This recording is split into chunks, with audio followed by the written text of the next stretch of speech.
Buongiorno! With Valentine's approaching, I thought it'd be a good idea to make a cake, and I wanted to make something traditionally Italian.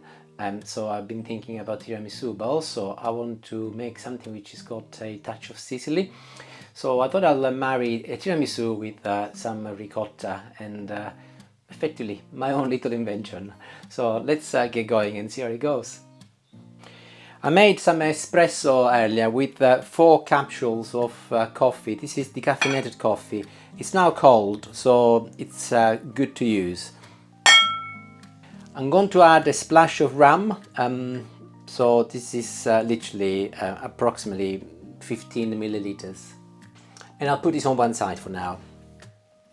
I'm making a fairly small cake, and earlier on I separated the white from the yolk of 3 eggs. Clearly, if you want to make a larger cake, you can adjust the portions accordingly. For the time being, I will only use the yolk. I might have a little plan about the white, but depending on how I get on later, I might or might not use them. And I'm gonna be adding 3 level tablespoons of sugar, which is the equivalent of approximately 60 grams. That is 20 grams per spoon, so effectively 1 tablespoon per egg.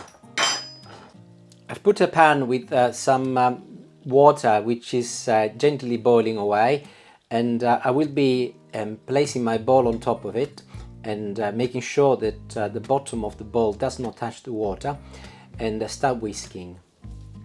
This technique in Italy is called bagno Maria. It's a way to cook food in a very gradual and gentle way without effectively spoiling it. So what we're doing here, we are cooking the egg with the sugar, and we are creating a little custard.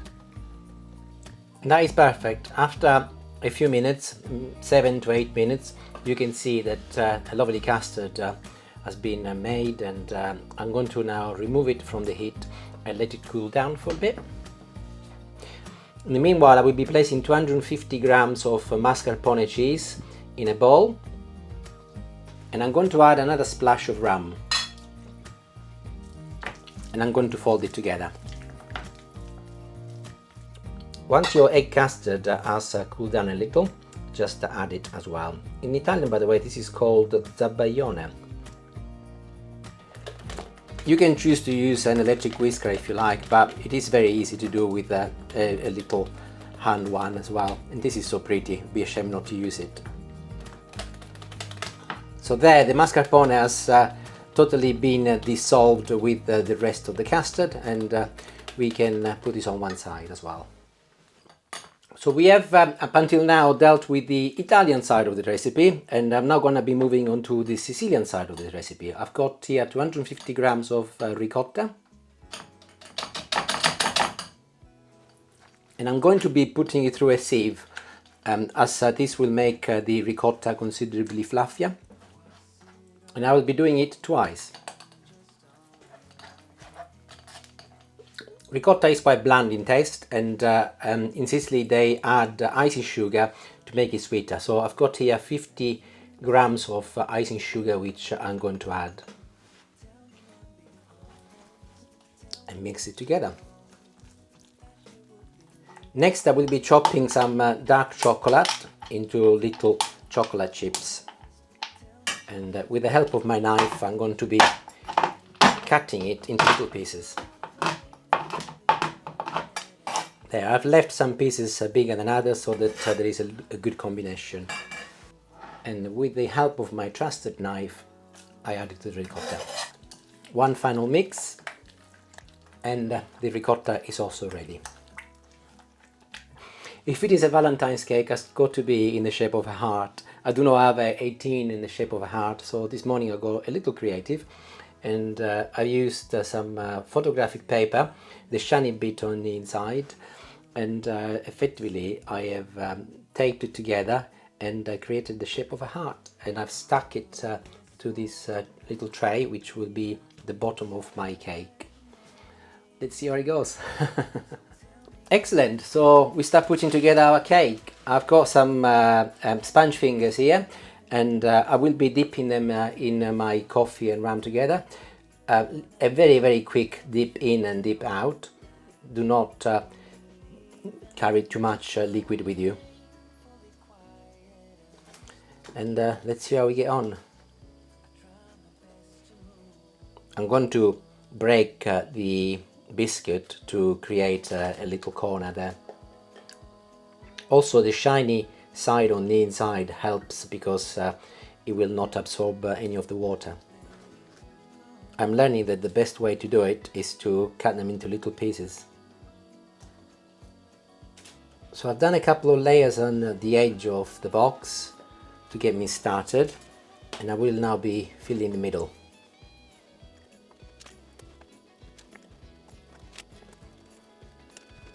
After one layer of biscuits in the middle, I will be starting with my ricotta. I'll go with the ricotta first because I get a feeling that it's a little bit thicker and it will provide a little bit of a better base for the cake overall. And I'm now going to level it up, and we'll be covering every little hole with the help of the little spatula here. Perfect, it's gone in very well, and I'll start again. I will adopt a little different strategy here, as I've got most probably more than what I need for just one layer, so I'll do it twice with the mascarpone mix. So effectively I will end up with 3 layers altogether. Well, nearly 4 actually. As I said before, do not make your biscuits too wet, as you will want them to also absorb some of the mascarpone. And one final layer.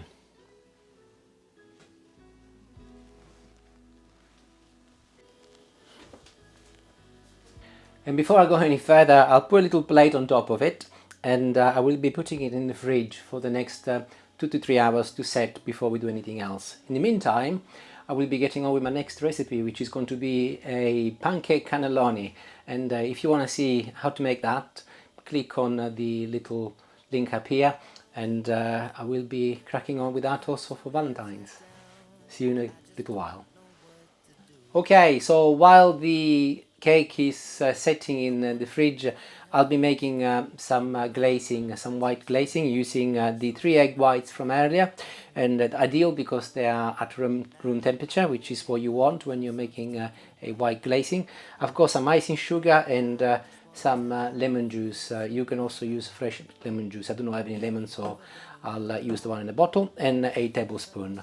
So I'll start by gently mixing with an electric mixer the egg whites. While it's on a low speed, progressively start adding your sugar.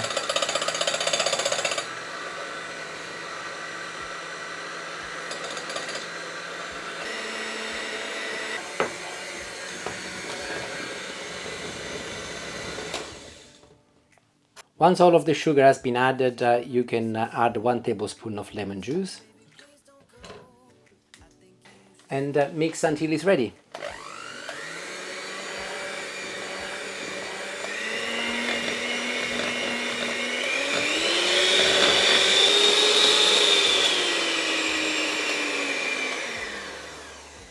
Wonderful.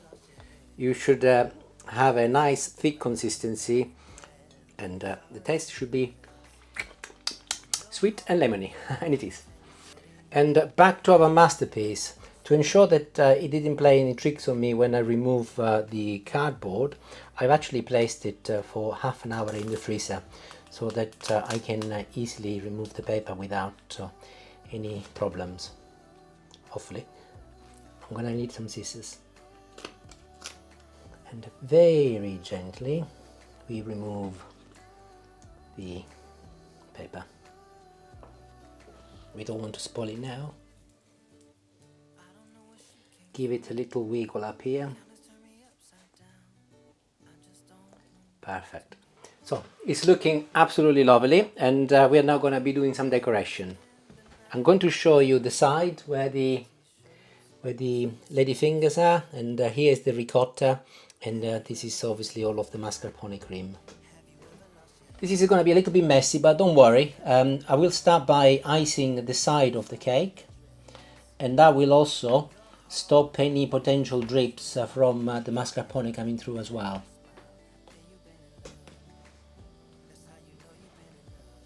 Having completed the side, I'll start on the top.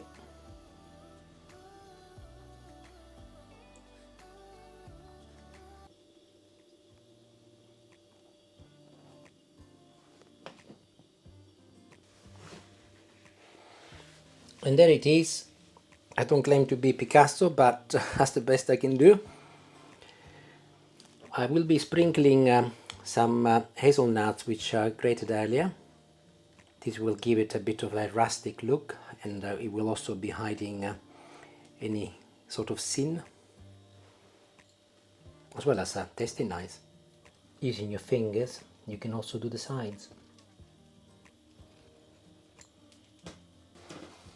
And one last clean up with a paper tissue. I think I used more paper tissues than cake today. Perfect. I will be putting it in the fridge overnight, and then we will try tomorrow. As I said, might not be a Picasso, but I'm sure it will taste wonderful.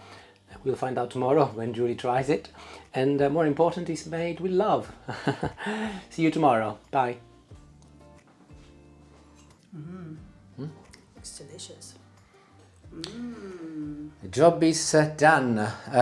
It's been in the fridge overnight, and I've also sprinkled a little cocoa on top. It is a tiramisu after all, and it's only fair that cocoa has a part to play. So we got the cocoa and the nuts representing Sicily and the tiramisu. I'm now going to try a bit, Julie. What do you think? I think definitely we should try a piece. I would advise to store it in the fridge, obviously, because you got ricotta, but also you will make sure that it will not melt. Let me come round and look. And the layers. So here is the ricotta. That's the Sicilian part of the cake. This is the Italian part of the cake. Lovely. And the chocolate is also a ricotta thing. So, momento della verità. As always. I want to see if I can smell the alcohol. Oh, you're gonna love it. Good. It's an explosion of goodness. I can taste the ricotta, the chocolate, tiramisu. It's just every ingredient, and the most prominent one most probably is the rum with the coffee. Delicious. Great. Job done. Julie My is turn now. rushing me. My turn. So I hope you make it if you get time to do it, and it's definitely worthwhile. Thank you for watching. Ciao ciao for now, and happy Valentine's.